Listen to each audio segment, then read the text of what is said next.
Friends, good evening. ఈరోజు బిర్యానీ ఎలా చేయాలో నేర్చుకుందాం. ఓకేనా? ముందుగా స్టవ్ ఆన్ చేసుకుని దాని మీద డిష్ పెట్టాలి. పెట్టిన తర్వాత దానిలో ఆయిల్ వేసి కొంచెం వేడైన తర్వాత దాంట్లో ఇప్పుడు మనం దీనిలో గ్రీన్ చిల్లీ వేసుకుందాం.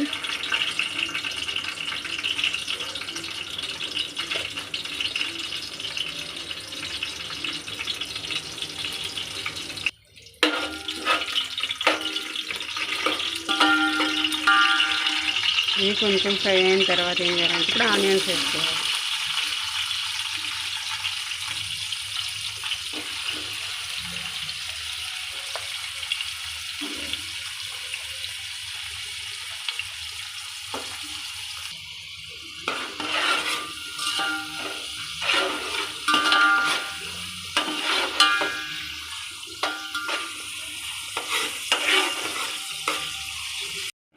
ఈ విధంగా ఆనియన్స్ ఫ్రై అయిన తర్వాత దీనిలో ఇప్పుడు మనం మిల్ మేకర్ వేసుకోవాలి. మిల్ మేకరు, బిర్యానీ లీవ్స్ వీటిని వేసుకోవాలి.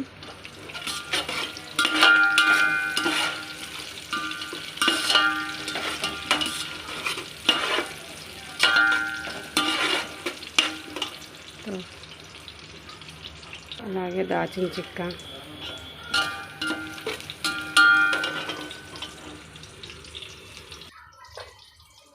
కొత్తిమీర, పుదీనా కూడా వేసుకోవాలి.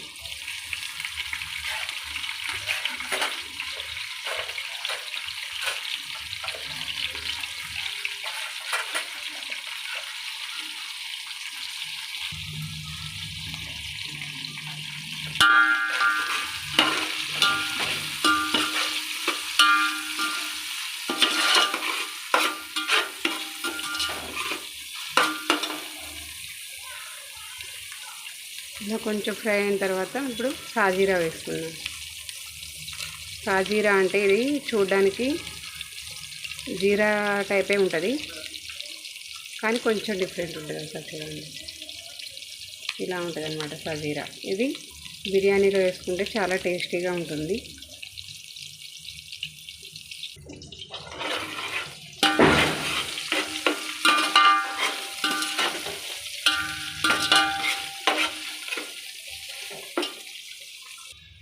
టేస్ట్ కోసం ఇలాచీ కూడా వేసుకున్నాం. ఓకేనా?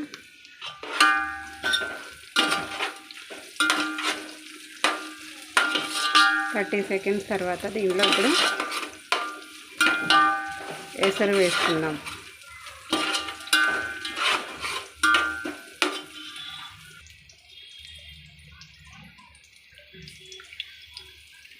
జింజర్ పేస్ట్,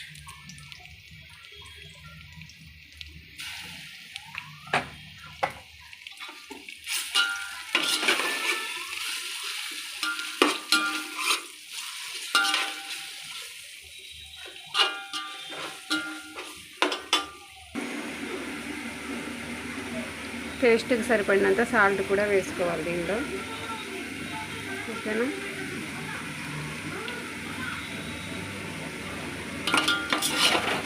ఇది మిక్స్ చేసి ఇప్పుడు దీనిలో మనం ఎసరు పెట్టుకుందాం. ఓకేనా? ఇప్పుడు ఎసరు వేసుకుందాం. ఓకేనా?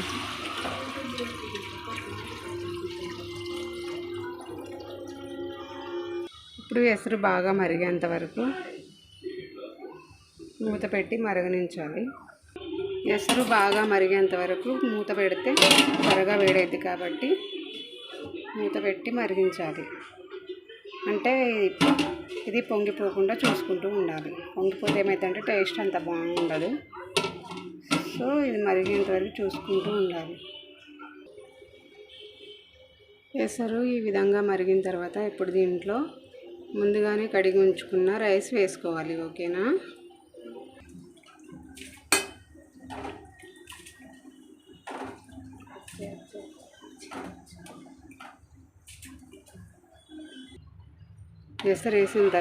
ఎసరులో బియ్యం వేసిన తర్వాత ఏం చేయాలంటే రైస్ వేసిన తర్వాత మంచిగా ప్రాపర్గా మిక్స్ చేసుకొని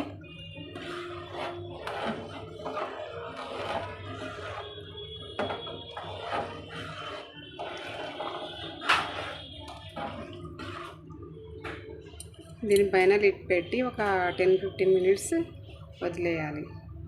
చూసారు కదా, 15 మినిట్స్ తర్వాత చూస్తే రైస్ రెడీ అయింది. దీనిపై నుంచి కొంచెం లైట్గా గీ వేసుకుంటే ఇంట్లో మొత్తం కలిసిపోతుంది. సో చాలా టేస్టీగా ఉంటుంది. కాబట్టి ఇప్పుడు మనం దీన్ని ప్లేట్లోకి సర్వ్ చేసుకొని తిన్నామంటే చాలా టేస్టీగా ఉంటుంది ఫ్రెండ్స్. ఓకేనా ఫ్రెండ్స్, మీరు కూడా బిర్యానీని ఈ విధంగా ట్రై చేసి చూడండి. చాలా టేస్టీగా ఉంటుంది. ట్రై చేసిన తర్వాత ఎలా ఉందో ఒకసారి కామెంట్లో తెలియజేయండి. Okay friends, bye.